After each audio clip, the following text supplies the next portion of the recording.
Comment vendre un produit? 7 raisons cachées qui poussent les gens à acheter. Mais il faut comprendre une chose, c'est que quand un client achète ton produit ou ton service, c'est pour un motif, c'est pour une raison précise. Et en tant que chef d'entreprise, si tu connais, si tu maîtrises toutes ces raisons, forcément, ça te donne un énorme avantage pour vendre plus facilement et dépasser bien sûr tes concurrents.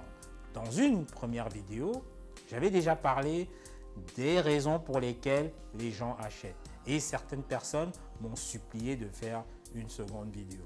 Donc si tu n'as pas encore vu cette première vidéo, écoute, je t'invite vivement à aller regarder en cliquant là-haut. Ça va beaucoup t'aider et ça va te permettre de mieux comprendre la deuxième partie. Donc dans cette deuxième partie, je vais te donner quelques raisons encore plus subtiles qui motivent un client à acheter et qui vont t'aider à vendre plus tes produits. Donc reste jusqu'au bout de cette vidéo parce que je suis sûr que tu vas adorer.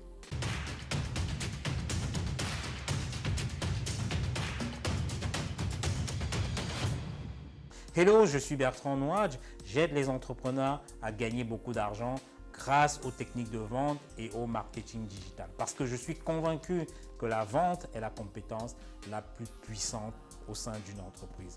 Tu peux avoir le meilleur produit au monde, mais si tu ne sais pas le vendre, écoute, ton projet sera forcément voué à l'échec. Si tu veux savoir comment vendre, si tu veux savoir comment développer ton business sur Internet, première chose, clique sur le bouton rouge et puis abonne-toi à cette chaîne. Et puis deuxième chose, télécharge ce superbe document juste en bas de la zone de description qui va te permettre de savoir en moins de 10 minutes si ton projet d'entreprise a des chances de se développer très rapidement. La première raison subtile qui pousse les gens à acheter, c'est ce qu'on appelle le remplacement. Oui, parfois, on achète juste pour remplacer des vieilles choses. Exemple, quand ta pâte dentifrice se termine, qu'est-ce que tu fais? Tu la remplaces. Quand ton ampoule grille, qu'est-ce que tu fais? Tu la remplaces. Quand il n'y a plus de savon, tu achètes un autre savon. Donc, tu as des achats de produits de première nécessité qui sont juste des achats de remplacement. Comment peux-tu exploiter ces données en tant qu'entrepreneur? Écoute, si tu vends par exemple, on va dire des cartouches d'imprimante ou bien des couches pour bébé, qu'est-ce que tu peux faire? Tu peux calculer en combien de temps tes clients utilisent un paquet de cartouches ou bien un paquet de couches par exemple. Et ça te permet de les relancer ou bien d'envoyer tes commerciaux pour déclencher l'achat suivant. Exemple, c'est ce qui se passe avec l'entreprise qui me fournit par exemple des cartouches d'encre, des toners, ce qu'on appelle des toners. Ils savent en combien de temps j'épuise mon bloc de feuilles et mon bloc de cartouches et chaque fois, ils me relancent dès qu'ils savent que justement ces cartouches ou bien mon bloc de feuilles est en train de se terminer. Donc c'est comme cela que tu peux exploiter ça en tant qu'entrepreneur. Donc ça, c'était pour la première raison subtile qui pousse les gens à acheter, c'est ce qu'on appelle le remplacement. La deuxième raison subtile qui pousse les gens à acheter, c'est la rareté. Oui, parce qu'un client peut acheter simplement parce que l'objet à acheter est une pièce unique, est une pièce de collection ou bien encore une pièce rare. On sait que tout ce qui est rare prend forcément de la valeur aux yeux du client. C'est pourquoi tu vas voir des gens se précipiter à acheter dès qu'on va leur dire le stock est limité. Là, ils vont tout de suite se précipiter. Ou bien que le produit est seulement valable pendant 24 heures. Tout de suite, ils vont se précipiter. Donc, toi, l'entrepreneur, tu dois pouvoir utiliser cette notion de rareté dans ton business pour déclencher plus d'achats chez tes clients. D'ailleurs, si tu veux en savoir plus, j'ai fait une petite vidéo complète de 3 minutes que tu peux regarder juste là-haut. La troisième raison subtile qui pousse les gens à acheter, c'est le prestige. Pourquoi est-ce que certaines personnes achètent une Lamborghini et pas une simple voiture? C'est juste pour une question de prestige. Pourquoi est-ce que dans le même avion, des gens prennent la classe affaires, pourtant ils peuvent aussi se mettre en classe économique? C'est encore pour une question de prestige, pour une question d'estime de soi. Donc beaucoup de gens achètent pour répondre quelque part à un statut social, pour opérer à un niveau supérieur. Qu'est-ce que ça te donne comme indication quand tu es un entrepreneur? C'est que dans ta gamme de produits, tu dois toujours avoir des produits haut de gamme. Tout ça pour satisfaire ceux qui achètent pour du prestige. C'est important. Exemple, j'ai souvent des clients qui m'ont dit qu'ils ne voulaient pas se mélanger avec les autres et qu'ils exigeaient une offre qui soit taillée sur mesure et qu'ils sont prêts à acheter peu importe le prix. Donc ça, il faut comprendre une chose, c'est que la troisième raison subtile qui va pousser les gens à acheter, c'est bien sûr le prestige. La quatrième raison subtile qui pousse les gens à acheter, c'est de combler le vide émotionnel. Parce que beaucoup de gens achètent juste pour combler un vide affectif, un vide émotionnel. Bref, pour essayer de remplacer quelque chose dans leur vie. Donc, par exemple, tu en as qui achètent ou bien qui boivent de l'alcool, soi-disant pour noyer les soucis quand ils sont déprimés. Donc ça, ils achètent justement pour combler un vide émotionnel. Certains ont des chiens, des chats, juste pour combler aussi un vide affectif.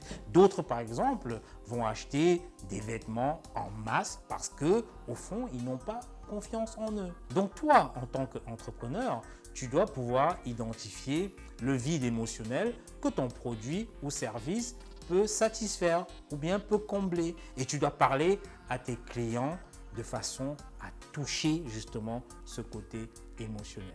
Donc ça, c'était pour la quatrième raison subtile qui pousse les gens à acheter, c'est-à-dire combler le vide émotionnel.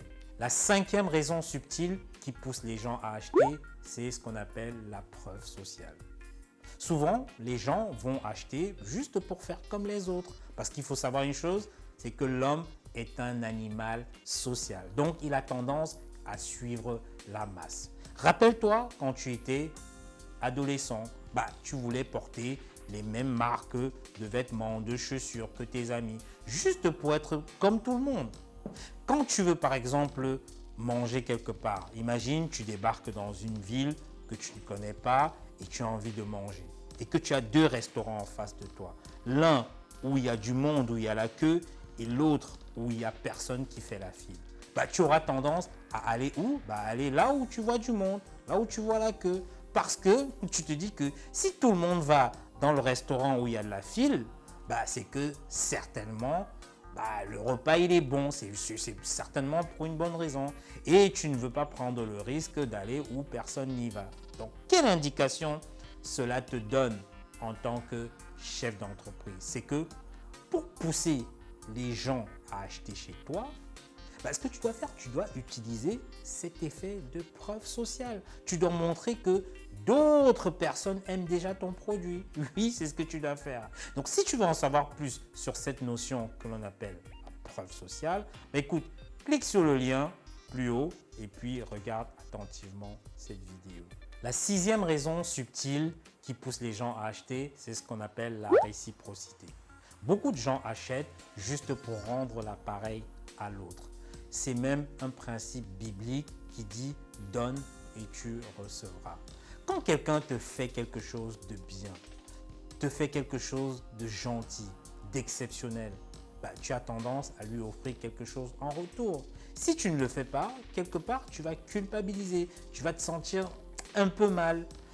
Imagine une connaissance qui t'a par exemple aidé à obtenir un bon poste ou bien qui t'a aidé à gagner une grosse affaire. Tu auras forcément tendance à faire un petit geste en retour. Ou plus simplement, un ami qui t'offre un café ou une bière, tu voudras faire pareil en retour. Cette notion de réciprocité va dicter certains achats.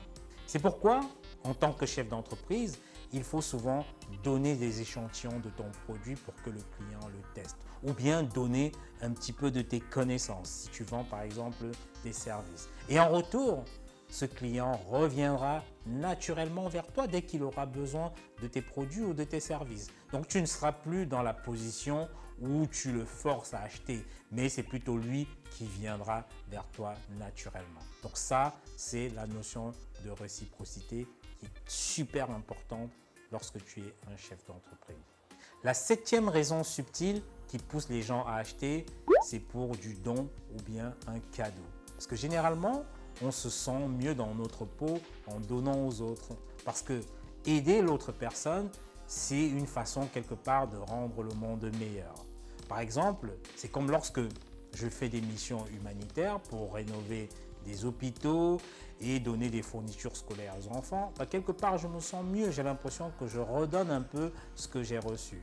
C'est aussi pourquoi tu verras des gens acheter des choses dont ils n'ont normalement pas besoin, juste dans l'optique de donner à une autre personne, de faire cadeau à un ami, à un cousin.